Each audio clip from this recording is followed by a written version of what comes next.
La independencia de México está llena de momentos épicos, símbolos patrios y héroes que conocemos de memoria desde la escuela. Pero detrás del grito de Dolores, detrás de los estandartes de la Virgen de Guadalupe y los discursos solemnes, hubo un episodio que pudo cambiarlo todo, la traición que reveló la conspiración de Querétaro. Sin ese soplo a las autoridades, probablemente no habría habido grito el 16 de septiembre, ni Hidalgo al frente de miles de insurgentes. La pregunta es inevitable: ¿quién fue el traidor? ¿Quién delató a los conspiradores y obligó a adelantar la revolución que cambió el destino de México? Para entenderlo, volvamos a Querétaro en 1810. Ahí, en la casa del corregidor Miguel Domínguez y su esposa, Josefa Ortiz, se reunía un grupo de criollos inconformes con el poder de los peninsulares. Entre ellos estaban Ignacio Allende, Juan Aldama, Miguel Hidalgo, Mariano Abasolo y otros que planificaban un levantamiento contra el virreinato. Los planes eran ambiciosos: tomar la Ciudad de México en diciembre, cuando el virrey estuviera distraído con festividades religiosas. Tenían armas, contactos y un proyecto. Pero como suele ocurrir en la historia, la suerte, la imprudencia y la traición jugaron su papel. Los archivos históricos no son unánimes en señalar a un único delator. Lo que tenemos son distintas versiones que se entrecruzan, algunas apoyadas en documentos, otras en rumores y muchas transmitidas de boca en boca. Y es aquí donde empieza el misterio. Una de las versiones más repetidas es la que apunta a un soldado llamado Mariano Galván, integrante del Regimiento de Dragones de la Reina. Según este relato, Galván escuchó comentarios sospechosos sobre la conspiración y decidió informar al corregidor Miguel Domínguez. Hay quien asegura que lo hizo por lealtad a la corona, y otros que lo movió el simple miedo a ser implicado. En cualquier caso, esta versión tiene un problema: Domínguez estaba implicado en las reuniones. Así que, ¿cómo encaja la denuncia si el propio corregidor formaba parte del movimiento?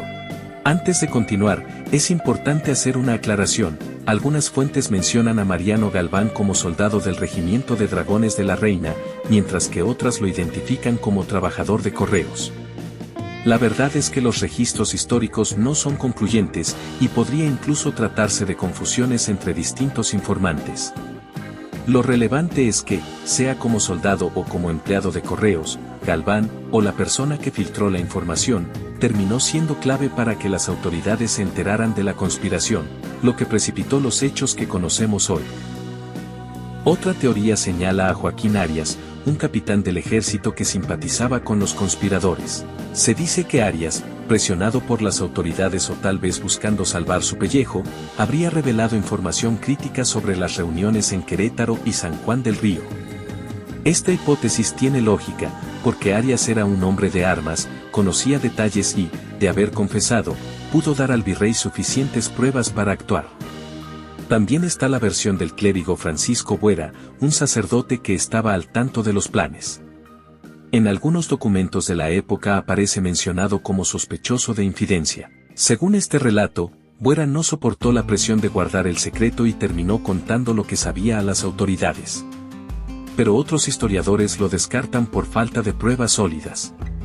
La hipótesis más flexible, y quizá la más realista, es que no hubo un único traidor, sino varios pequeños descuidos.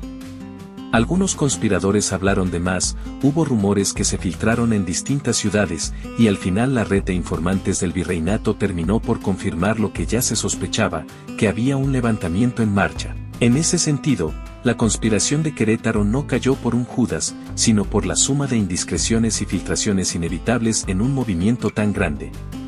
Pero si hubo delación, el hecho decisivo ocurrió la noche del 13 al 14 de septiembre de 1810. Miguel Domínguez, el corregidor, recibió órdenes de registrar su propia casa, sospechoso de estar involucrado. Para protegerse, encerró a su esposa Josefa en un cuarto, pensando que así la callaría. Pero la corregidora, decidida y audaz, golpeó el suelo con el tacón y mandó avisar a Ignacio Pérez, quien cabalgó hasta Dolores para informar a Hidalgo y Allende que habían sido descubiertos. Ese mensaje fue lo que precipitó el famoso grito en la madrugada del 16. Aquí entra lo fascinante: si no hubiera habido delación, si la conspiración no se hubiera descubierto, quizá el levantamiento habría ocurrido meses después, con mejor planeación, más armas y mayores posibilidades de éxito. O tal vez se habría desmoronado antes de empezar. Es decir, la traición, el delator, sea quien haya sido, terminó siendo el catalizador de la historia. Y es que hablar de traición en la independencia no es un tema menor. La historia oficial suele pintarnos héroes puros y villanos absolutos, pero en 1810 la frontera no estaba tan clara.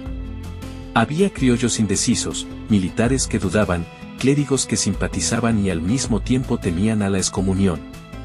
La conspiración de Querétaro fue un hervidero de pasiones encontradas y cualquiera podía quebrarse ante la presión. ¿De verdad podemos señalar a uno solo como el gran traidor? Lo que sí es evidente es que el movimiento de independencia nació de una urgencia, de una reacción a esa delación. Hidalgo no estaba listo para la guerra en septiembre. Sus tropas eran improvisadas, no había estrategia militar consolidada, ni suficientes armas. Por eso muchos lo consideran más un levantamiento popular que una revolución planeada.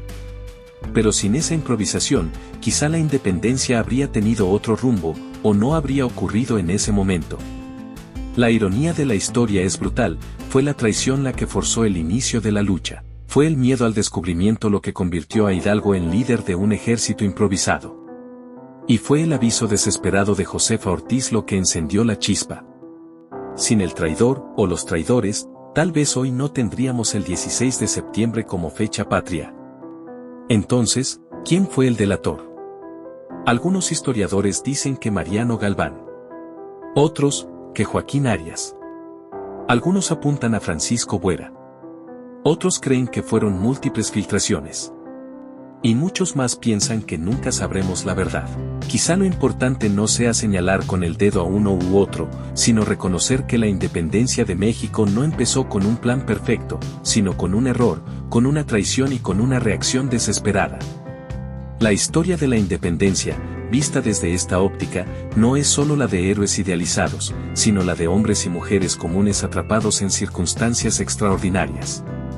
Y si algo nos enseña, es que incluso los fracasos, las traiciones y los errores pueden desencadenar transformaciones gigantescas. Así que la próxima vez que escuches el grito, recuerda que detrás de esa campana que resonó en Dolores hubo un secreto mal guardado, una traición y un mensaje enviado a toda prisa. Recuerda que la independencia que hoy celebramos nació, paradójicamente, de un acto de delación.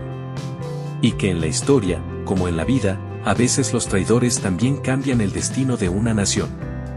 Y así llegamos al final de este episodio de Dossier Histórico. Si esta historia te pareció interesante y aprendiste algo nuevo, no olvides apoyarnos con un like y compartir el video con tus amigos para que más personas descubran estos secretos del pasado. Suscríbete al canal y activa la campanita de notificaciones para que no te pierdas los próximos videos que tenemos preparados sobre la independencia de México y otros momentos clave de nuestra historia. Tu apoyo nos ayuda a seguir creando contenido y mantener viva la memoria histórica. Nos vemos en el próximo capítulo.